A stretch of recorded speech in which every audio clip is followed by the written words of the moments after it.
Salams and welcome. Thank you for joining me in part number 36 of the Afrikaans reading of the Quran, die Heilige Quran. Die Heilige Quran by Imam M.A. Baker. To get free copies of the Afrikaans Quran, please contact the IDM 031 304 6883 or the IPCI 031 306 0026 or the MJC 021 684 4606 or Muhammad's Hardware at 012 374 6102. And I got my copy from Jones Yunus Musadada, who gave me this free copy, alhamdulillah. Right, so the Heilige Quran, ons is besig, we are busy with chapter number 2, Surah Al-Baqarah, the cow or the heifer, decree 286 verses. A'udhu billahi minash shaitani rajim. Bismillahir Rahmanir Rahim. Afdeling 21. Verbode voedsel. O mensdom, eet van die geoorloofde en heilsame goed wat die aarde bied, en volg nie in die voetstappe van die duivel nie, voorwaar hy is vir julle 'n openlike vyand, enemy. Hy spoor julle aan tot die skadelike en die onreine, en om vir Allah te gaan oor goed waarvan julle niks weet nie. En wanneer aan hulle gesê word, volg wat Allah geopenbaar het, dan sê hulle, nee, ons volg slegs dit wat ons voorouders sien doen het. Hoe dan? Selfs al het hulle voorouders hoegenaamd geen begrip gehad en ook nie die regte weg behandel het nie.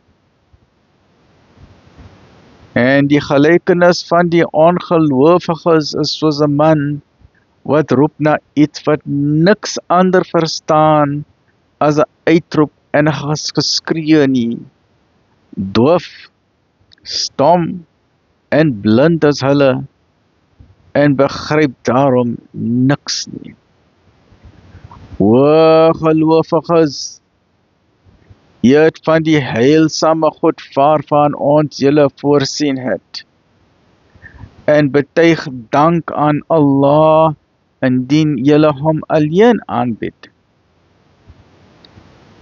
Hy weerhou julle slegs van dooie diere en van die bloed en die vleis van varke en van dit wat geslag is en waaroor 'n ander naam as die van Allah uitgeroep is. Dis is al die halal kos, né? Maar diegene wat deur noord daartoe gaan, die is al haram en halal, die verskille met halal en haram, né?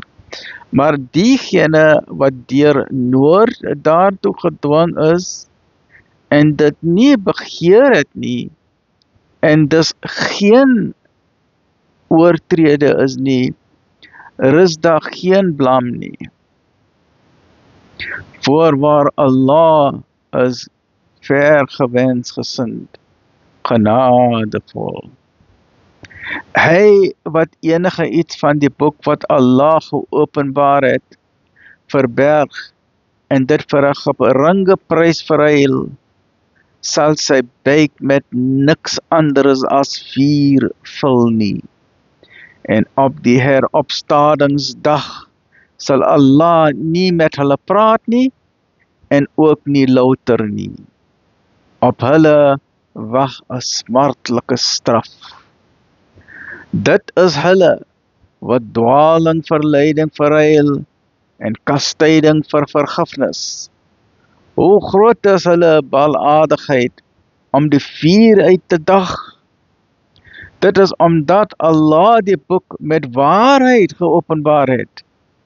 En voorwaar hulle wat met die boek verskil, dwaal slegs verder weg in die verset. Join me in the next episode as we're coming to part number 37 of Surah Al-Baqarah. Alhamdulillah Rabbil Alameen.